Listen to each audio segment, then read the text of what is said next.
जब अंतः में लौ जली तो। सालों साल से बना घना अंधेरा समाप्त होने में एक क्षण लगता है, पर कब?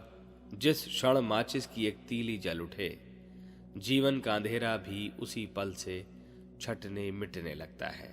जिस पल संवेदनाओं की लौ जल उठे, शरीर व मन की सारी शक्तियां उसे बढ़ाने, व्यापक बनाने में जुट जाएं, फिर विषमताएं और अवरोध उसे बुझा नहीं पाते। वह व्यापक से व्यापकतर बनती जाती है। टैगोर ने ऐसों के लिए ही लिखा है, यदि झड़ बादलें आधार रातें दुआर देव धरे, तबे वज्रानले आपन बुकेर पांजर ज्वालिए, निये एकला चलो रे।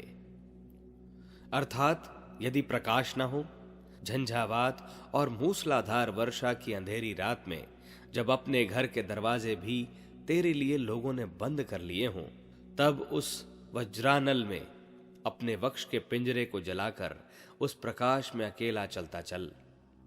कर्मवीर गांधी के जीवन में एक दिन यही लौ धधक उठी।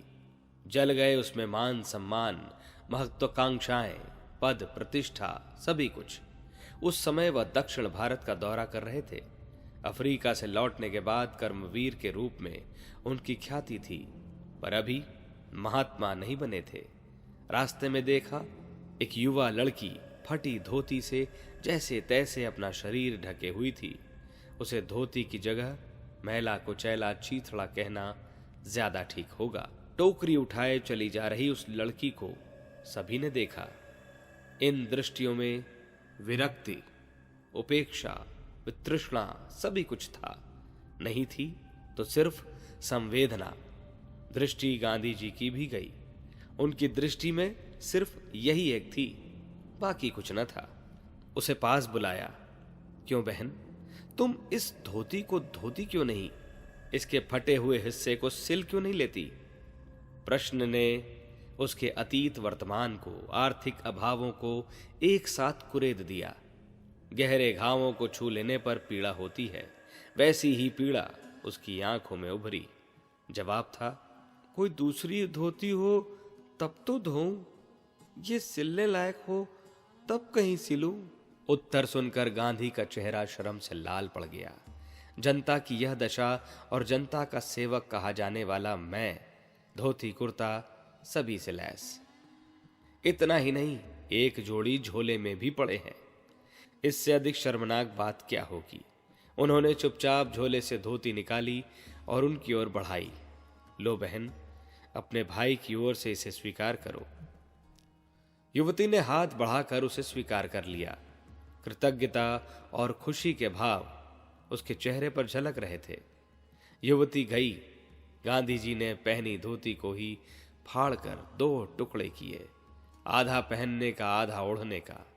यही बन गई उनकी चिरस्थायी पोशाक और एक क्षण में कर्मवीर गांधी महात्मा गांधी बन गए। क्या सिर्फ पोशाक बदलने से? नहीं, अंतरंग की संरचना में उलटफेर से। पास खड़े साथी यह विचित्र परिवर्तन देख रहे थे। कुछ ने कहा, अरे ये क्या, आपको तो बड़े आदमियों से मिलना पड़ता है, इस विचित्र पोशाक में उनसे कैसे मिलेंगे? स्वयं सूटेड बूटेड कुत्तों को मोटरों में घुमाने वाले और नौकरों को फटकारने वालों को आप लोग बड़ा कहते हैं। मुझे तरस आता है आपकी समझ पर। गांधी जी का स्वर तीखा था। यह आप नहीं, आपके अंदर की हीनता बोल रही है। लोक सेवी के गौरव बोध का अभाव बोल रहा है। बड़े ये नहीं हैं, बड़े वे हैं जिनका मन सर्व सामान्य की समस्याओं से व्याकुल रहता है, जिनकी बुद्धि इन समस्याओं के नित्य नए प्रभावकारी समाधान खोजती है, जिनके शरीर ने अहर्निश सेवा महे का व्रत लिया है। झूठे पड़प्पन और सच्ची महानता में से एक ही चुना जा सकता है, दोनों एक साथ नहीं। महानता प्राप्ति का एक ही उपाय है, जन सामान्य की व्यथा समझना और उसके निवारण के लिए बिना किसी बहानेबाजी के जुट पड़ना। साथ ही बड़प्पन और महानता का अंतर समझ चुके थे। गांधी जी ने कहा, इन साधारण अंग्रेजों की बात करते हो। अगर मुझे इंग्लैंड के सम्राट से मिलना पड़े तो इसी पोशाक में मिलूंगा। घटना का पटाक्षेप हुआ। कुछ वर्षों के बाद सचमुच सम्राट की ओर से बुलावा पहुंचा। बुलावे के साथ निर्देश भी। गांधी अंग्रेजी वेशभूषा में आए।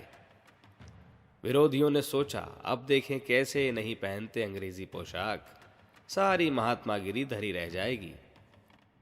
किंतु गांधी का मानस वैसा ही दृढ़ था। उन्होंने स्पष्ट कहला भेजा, मिलना सम्राट को है, मुझे नहीं। यदि उन्हें स्वीकार हो तो मैं इसी पोशाक में मिलूंगा, अन्यथा नहीं। गांधी जी के आदर्शों के सामने सम्राट को झुकना पड़ा। वह गए। सम्राट जॉर्ज पंचम ने उनके इस विचित्र वेश को देखकर पूछा, आखिर ऐसा क्या पड़ा जो आपने यह वेश धारण किया? निष्ठुर ही वैभव और विलास जुटा सकता है, एक भावनाशील के लिए यह संभव नहीं। जॉर्ज पंचम के पास कोई जवाब नहीं था। संवेदना के बाद का चरण है सक्रियता। बेचैन तो रोगी भी होता है, पर वह चारपाई पर पड़ा पैर पटकता करहाता रहता है। उससे कुछ करते धरते नहीं बन पड़ता। दूसरों को उसकी सेवा में जुटना पड़ता है। भाव चेतना के जागरण से उपजी बेचैनी इससे भिन्न है। वह व्यक्ति को सक्रिय होने के लिए विवश करती है। महात्मा गांधी के जीवन में यही सक्रियता पनपी और विकसित हुई। उन्होंने अपने जीवन चक्र को इतनी तेजी से घुमाया कि एक साथ अनेकों काम कर डाले। स्वराज्य, स्वावलंबन, ग्राम सुधार के साथ उन्होंने एक इतना अधिक महत्वपूर्ण काम किया कि इतिहास उन्हें कभी नहीं भुला सकेगा। यह है समाज को लोक सेवी देना। विनोबा, नेहरू, पटेल, कृपलानी जैसे सैकड़ों गढ़ दिए। उनका एक ही स्वप्न था, राम राज्य लाने का, जो अधूरा पड़ा है। यह और कुछ नहीं, ऐसे समाज की स्थापना है जिसमें मनुष्य की पहचान उसकी भाव चेतना के आधार पर हो। अगले दिनों वही होने को है जिसमें उसका वास्तविक स्वरूप निखर कर आएगा। उसकी आज की दशा और भविष्य की दशा में कायाकल्प जैसा अंतर हर किसी को दिख पड़ेगा। हर किसी में उदार आत्मीयता हिलोरे लेती दिख पड़ेंगी। ऐसा दशा में परमार्थ ही सच्चा स्वार्थ सिद्ध हो जाएगा। परिवर्तन के इस महापर्व में हम स्वयं भी बदलें। निष्ठुरता के झूठे लवादे को उतार फेंकें। सरसता के उमगते ही दिखाई देने लगेगा स्वर्गीय राज्य। वह परिस्थितियां दूर नहीं है। संवेदना की दिव्य दृष्टि। धरती पर स्वर्गीकरण महाकाल का निश्चय है, जो अचल और अटल है। जिसे होना है होकर रहेगा। इन दिनों हमारा एक ही कर्तव्य है, अपनी दिव्य संवेदनाओं का जागरण। यही वह तरीका है जिसे अपनाकर हम भावी परिस्थितियों में रहने लायक हो सकते हैं। करना उसी तरह होगा जैसे ठक्कर बापा ने किया। उन दिनों बड़वाड़ में मुख्य इंजीनियर थे। रहन सहन भी पढ़ाई के अनुरूप था। एक बार सफाई करने वाले हरिजन उनके मकान में मैला साफ करने आया। उसका सूखा शरीर, मरियल चेहरा, फटे कपड़े उसकी दीनता की कहानी रो रो कर सुना रहे थे। इंजीनियर अमृतलाल ठक्कर ने उसे सलाह दी, भाई साफ सफाई से रहा करो, कपड़े थोड़ा ठीक पहनो। हरिजन व्यक्ति ने कहा, बाबू मैं इंजीनियर नहीं हूं जो कोट पैंट पहन सकूं। क्या कठिनाइयां हैं? ठक्कर ने पूछा। वैभव की दीवारों और शान शौकत की पहरेदारी में गरीबों की बिलखती आवाजें नहीं घुसा करती हैं। शायद आप हमारी स्थिति में रहते तो समझ पाते। बूढ़े के वाक्यों ने तीर की तरह उनके मर्म को भेद दिया। गहरी तिलमिलाहट हुई। ठीक ही तो कह रहा है वह व्यक्ति।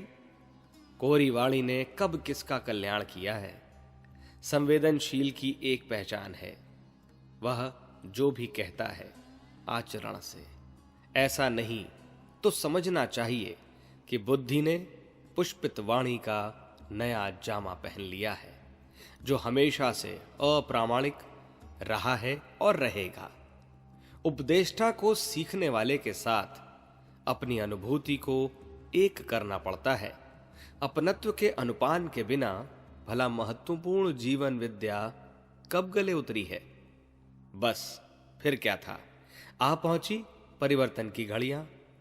नौकरी छोड़ दी, कोट पैंट की तिलांजलि दे डाली, आलिशान फ्लैट को लात मार दी और सचेतन संवेदनाओं से पोषित प्रबल प्राण को लेकर आ पहुंचे हरिजनों की बस्ती में। एक टूटी सी झोपड़ी में रहने लगे। सबके यहां सफाई करने वाले हरिजनों के यहां वह खुद सफाई करते। अब वह हरिजनों के हरिजन हो गए। उन्हें सिखाते, देखो इस स्थिति में भी किस तरह स्वच्छ रहा जा सकता है, सुसंस्कृत बना जा सकता है। अतिरिक्त समय में उनके बच्चों को पढ़ाते, प्रौढ़ों को पुस्तकों से पढ़कर जीवन उपयोगी बातें सुनाते, सही ढंग से रहने के तरीके बताते। आरंभ में अंशकालिक, बाद में पूर्ण रूपेण सेवा में निरत अमृत लाल ठक्कर अब सभी के ठक्कर बापा हो गए थे। दुखियों एवं पीड़ितों की पीड़ा को नीलकंठ बन पीने वाले बापा की संवेदनाओं का यह अद्भुत स्वरूप देखकर महात्मा गांधी ने उनके बारे में कहा, काश मैं भी बापा जैसी संवेदनाओं की पूंजी जुटा पाता तो अपने आप को धन्य मानता।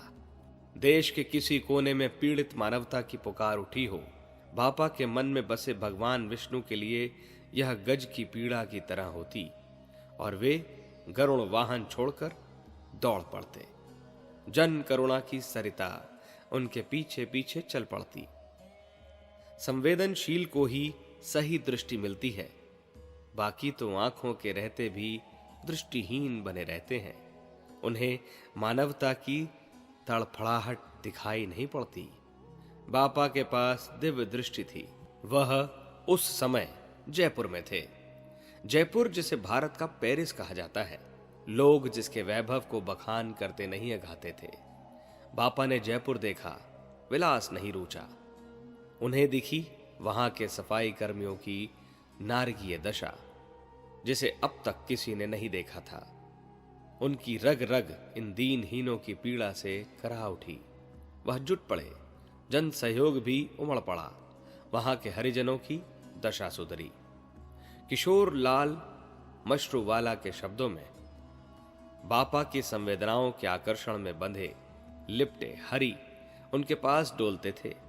बापा के शब्दों में, मेरा हरि दीन दलितों की कुटिया में रहता है, जिससे मैं तद्रूप हो गया हूं। एक दिन बापा दिल्ली में हरिजन निवास में बैठे गुजराती का भजन गा रहे थे। हरिना जन तो मुक्ति न मांगे, मांगे जन भोजनम अवतार रे, नित्य सेवा नित्य कीर्तन उत्सव, निरखवा नंद कुमार रे। वहां उपस्थित वियोगी हरि ने पूछा, आपने देखा है नंद कुमार को? वह भाव विभल हो बोल पड़े, क्यों नहीं, नंद कुमार का दर्शन तो मैंने कितने रूपों में किया है। आदिवासियों एवं हरिजनों के गोकुल में। नंद कुमार का दिव्य लोक पुनः धरा पर अवतरित होने की जल्दी में है। हम भी इसी शीघ्रता से संवेदनाओं को जागृत कर दिव्य दृष्टि युक्त हों। ऐसा न कर पाने पर शायद हमें उसी तरह भटकना पड़े जैसे अंधे भटकते हैं।